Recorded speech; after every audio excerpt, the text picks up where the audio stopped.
Two of Hong Kong's most respected women leaders have been making their voices heard at the United Nations office in Geneva, Switzerland. Pansy and Annie Wu from the Hong Kong Federation of Women have been campaigning in an attempt to bring, quote, the true situation in Hong Kong to the international community. On Wednesday, Pansy told the 42nd session of the Human Rights Council that promoting hatred and violent extremism could only leave irreparable scars to the city. What's the significance of bringing such voices to the Human Rights Council? Why have such messages been missing?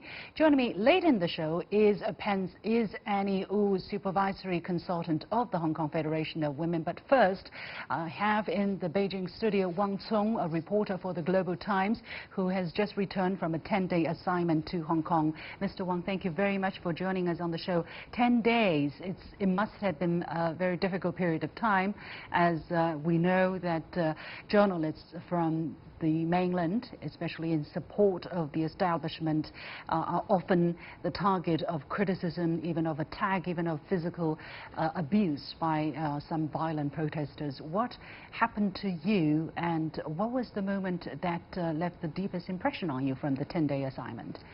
So yeah, it was very emotionally and physically challenging for covering these events in Hong Kong. When I was there, I think the moment that really touches me is when I went to the communities and interviewing some ordinary Hong Kong residents. You can see that there are deep-seated problems, from housing to unemployment to the widening wealth gap. However, the sad thing is how these are reported in a way that this is all because of the Chinese mainland problem. They blame on the mainland for everything, and then they come up with catchy phrases like erosion of democracy and freedom. So then that kind of fuel the unrest on the streets. Do you have some examples of how unbalanced this kind of reporting is? Because some people are saying, look, the reporting by the international media has not been balanced, that they are almost taking sides of the protesters even after some of the protesters turned violent. But do you also perceive that kind of bias, and how well-founded is that? I mean, sometimes it could be just perception, right? Especially when you come from the pro-government side of the story. How objectively can you say that there is really a bias in the international community and among a lot of the Hong Kong press in reporting what has been happening? I think there are tons of examples, because I was on the scene in some incidents, and then we see how they reported on those incidents. One incident is the now the image of the police officer who pointed a gun at the protests. I was there that night. I mean, I wasn't in the scene to see everything, but how that was reported. The next morning when we wake up, it was the front pages of the BBC, of the South China Morning Post, and then we from our sources we received a video footage of how that in prior to the picture, what happened, what leading to that incident was that he was cornered. He and another police officer was cornered, and that their lives were seriously in danger. So at that moment, they have to, by human nature or trained, that they have to, to do whatever it takes to protect themselves. And then that is when we see the gun pointed at the protest. However, the BBC report, for example, specifically the BBC report, even they posted a video, but it was conveniently edited that it wasn't shown the events leading up to that moment. So there are a lot of other tons of incidents also on the scene. For example, yes, you said that, oh, we're there, we come pro-government. Yes, you can see that, but there's also a fine line between the facts and your perception, right? On the scene, for example, there's a journalist whose cameras are always, all night, point at the police officers. For us, we kind of shoot both, right? If there's action on the side of the protesters, then we'll point our cameras at them. And then if there's a response from the police, we'll shoot that. But that's not what happened. And then next day you will see, oh, there's police brutality, there's excess use of force. However, the mention of the protesters' constant provocation was missed, was left out. Probably because of that reason that our guests from Hong Kong find it necessary to speak to the international community. And I've been told that Annie Wu is now ready to join us from Geneva, so let's cross over to her. Annie, thank you so much for joining us. So tell us a bit about the entire trip and the speeches that you have been given. What prompted you and Ms. Pansy Ho to representing the Hong Kong Federation of Women to speak up in the UN Human Rights Council?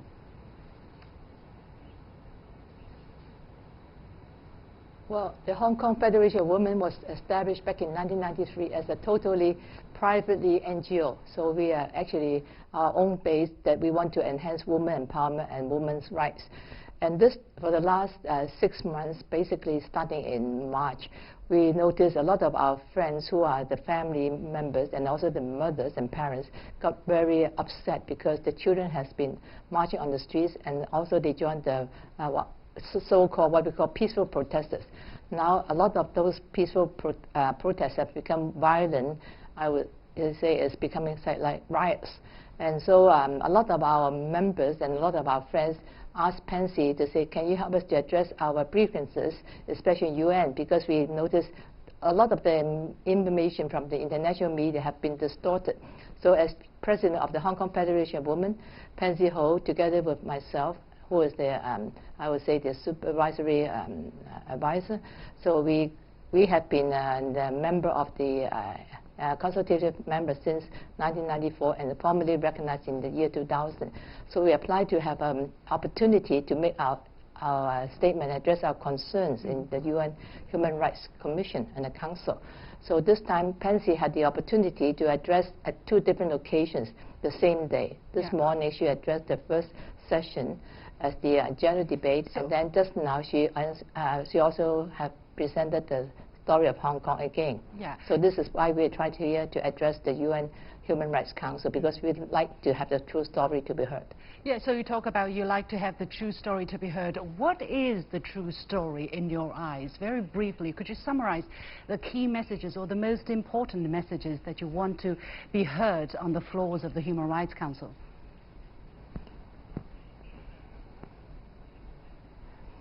First of all, as members and also our friends from the Federation of Women, we are in full support of our Hong Kong as our government, in full support of our police force, because our police force have been really helping to maintain law and order in Hong Kong, despite all the grievances, despite all the attacks at the airport and the mass transit, which have given a lot of inconveniences and threatened the average citizen in Hong Kong.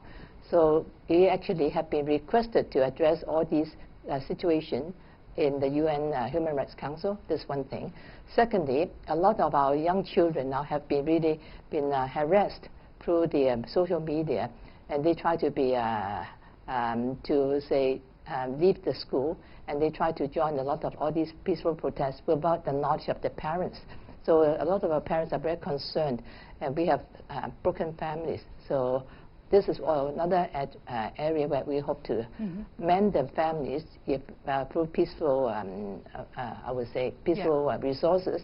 And also, what Pansy has tried to bring up is maybe all the different parties in the community. We should like to sit together and then try to see how we can bring peace and stability back to Hong Kong. Because Hong Kong has always been a very peaceful community. We are very encompassing. We are very inclusive. And for the last 6 months, Hong Kong has become a place for riots. So this is what we'd like to see, that the average citizen should come up, especially from the majority, the silent majority, should try to do the act as a citizen to see say no to violence. Yeah, and this is very important to Hong Kong. Yeah, let me ask you this. There are a lot of criticism. There are actually even very malicious words hurled at you for coming to Geneva and making your voices heard on the other side of the argument, because earlier in July, actually, a Canadian singer also went to the Human Rights Council and gave her side of the story, claiming that she represents the views of the Hong Kong people. But there are also people criticizing you and challenging you this time, saying, how can you claim that you represent the majority of the people of Hong Kong? How do you react to that?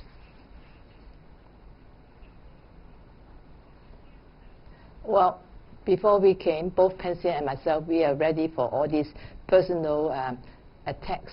We understand, especially for those rioters, behind them, we understand there's a very big camp. And in a way, we understand that they are trying to attack individuals to harass them from speaking out.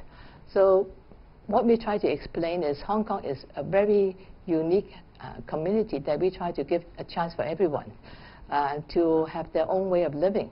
And other than that, what happened to the former singer, I think she is representing a very small group of minority interested to stir up disturbances and problems in Hong Kong, and to really create a very unfortunate incident, an incident that people are scared to come to Hong Kong.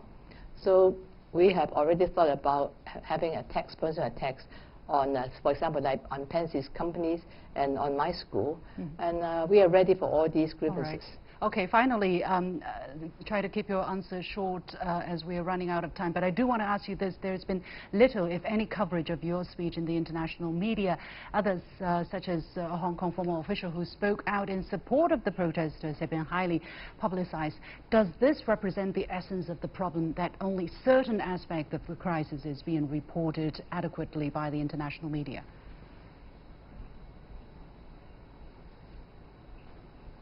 I would personally make a comment that the international media have been very biased, and they have received a lot of the information that are really talking about the goodness of the protesters, and they ignore the silent majority in Hong Kong suffering from all these grievances.